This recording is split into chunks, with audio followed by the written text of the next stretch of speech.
Quando nós olhamos os outros pontos, por exemplo, o ponto B, que é no meio da bacia, a gente percebe o mesmo tipo de oscilação. Aí variando entre menos 20 e mais 20 centímetros aí de diferença do nível do mar. Mas ainda assim com essa tendência de subida bastante significativa. E, obviamente, lá no ponto C, a gente também observa essa subida significativa do nível do mar. O que a gente pode concluir disso é que se nós estamos passando por um período de aquecimento e nós estamos notando um aquecimento maior da atmosfera para os próximos anos, também prevendo esse aquecimento maior para os próximos anos, a gente pode imaginar que o nível do mar vai subir. O nível do mar eles tem um reflexo exclusivamente em cima da costa. Então nós podemos até pensar que o impacto disso nas zonas produtivas não seja muito grande. É óbvio, né? Uma plataforma flutuante dessas, uma plataforma de águas profundas, ela está flutuando. Então o nível do mar subir ou descer não vai fazer grandes diferenças para ela.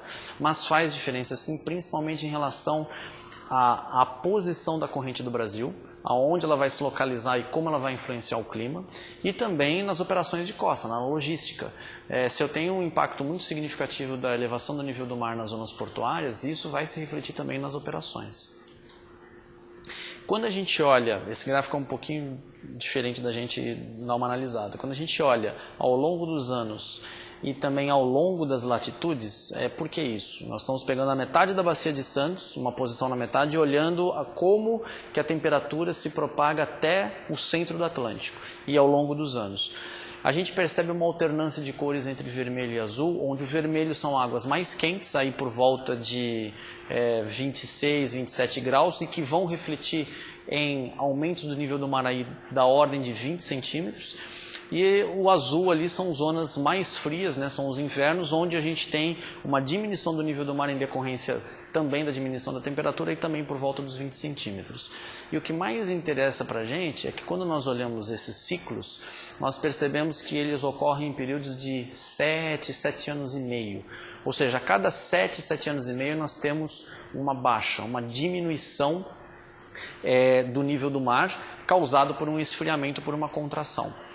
Mas também a gente tem períodos de anomalia positiva que são mais frequentes. Esses períodos de anomalia positiva eles estão mais relacionados ao El Niño. Então sempre que nós temos eventos de El Niño, isso muda de alguma forma também a distribuição das correntes e vai afetar a temperatura da água do mar, que vai, por sua vez, afetar o nível do mar. E obviamente vem a reboque todos esses eventos meteorológicos que a gente observa aí na Bacia de Santos. E quando a gente olha isso há praticamente 24 mil anos atrás até agora, a gente percebe que nós estamos até que calmos, bem tranquilos em relação ao nível do mar, em relação à temperatura. Há 6 mil anos atrás, por exemplo, nós tínhamos aí o nível do mar 6 metros acima do que ele é hoje. Há cerca de 12 mil anos atrás, nós tínhamos 80 metros abaixo do que ele era hoje. E há 24 mil anos atrás, nós tínhamos a 150 metros abaixo do que ele é hoje. Então, se a gente for considerar o quanto variou o nível do mar nos últimos anos, aumentar 1 ou 2 centímetros, como a gente está observando nos últimos 100 anos, não é nada. É praticamente insignificante perto das mudanças que nós tivemos no passado. Então, apesar desses dados mostrarem uma ascensão, a gente está na parte estável.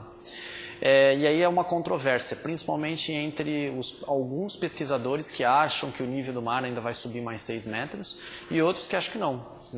Ele deve ficar oscilando por volta de 3 metros acima, 3 metros abaixo, até nós entrarmos numa próxima era do gelo aí muito em breve. E esse muito em breve é muito em breve mesmo. A gente está falando ainda dentro da nossa geração. Então, o que a gente tem de conclusão básica em relação ao que a gente tem de dado observado é que calor na Bacia de Santos ele é transportado pela corrente do Brasil. E esse calor ele vai variar, ele vai afetar as condições da Bacia de Santos de duas formas. A primeira é variações do nível do mar e a segunda, esses fenômenos meteorológicos que ocorrem por ali. E isso provavelmente está conectado ao El Niño. Tá? Tem um trabalho bastante interessante do Krause, Krause e colaboradores de 2005, ele é do grupo de geobiologia da Universidade de Virgínia, nos Estados Unidos. Ele trabalhou aqui nessa região e ele descobriu que essas flutuações elas são naturais. Isso aconteceu lá no Holoceno nos últimos milhares de anos, sem a influência do homem agora nessas últimas centenas de anos. Como é que ele viu isso?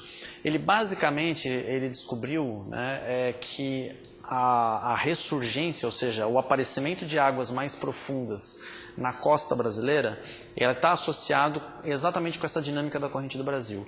Se ela injeta mais calor, ou se ela injeta menos calor, eu vou conseguir migrar ela em relação à costa, vou trazer águas mais frias do fundo e vou ver os reflexos disso na biologia. Que é basicamente o que ele verificou aí nos últimos anos, né?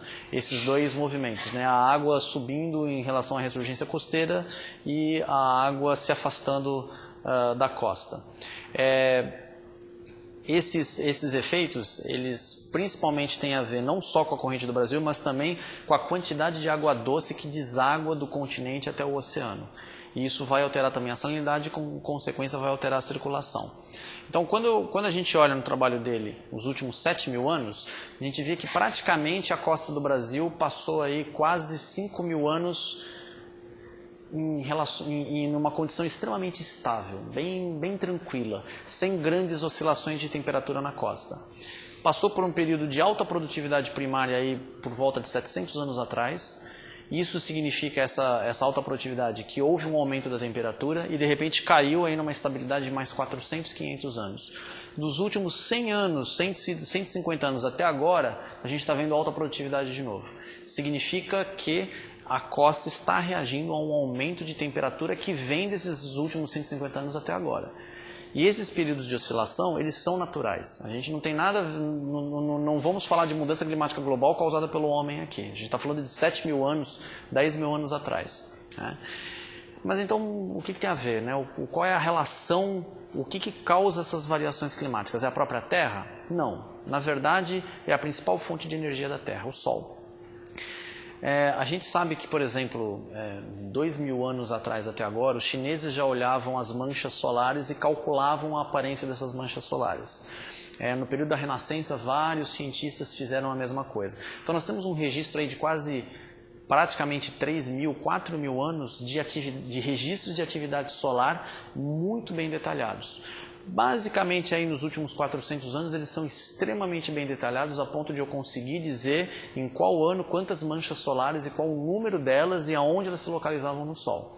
Então, com isso, a gente consegue montar um histórico dessa atividade solar. Ali por volta de 1600, 1700, a gente teve um mínimo de atividade solar que foi conhecido como Maunder, o ciclo de Maunder, onde essa baixa atividade solar causou um resfriamento e uma alteração do nível do mar também. Nos últimos anos, essa oscilação vem crescendo e o Sol vem ganhando mais atividade. Agora vamos falar de um período mais curto para nós aqui. Se a gente for olhar de 95 até agora, basicamente 95 foi um ano não crítico, foi um ano de baixa atividade. Essa atividade aumentou até 2001, 2002. 2002 foi basicamente o ano de maior atividade. Se a gente se lembrar da época dos furacões, né, da estação dos furacões nos Estados Unidos nesse ano, foi um ano bastante complicado.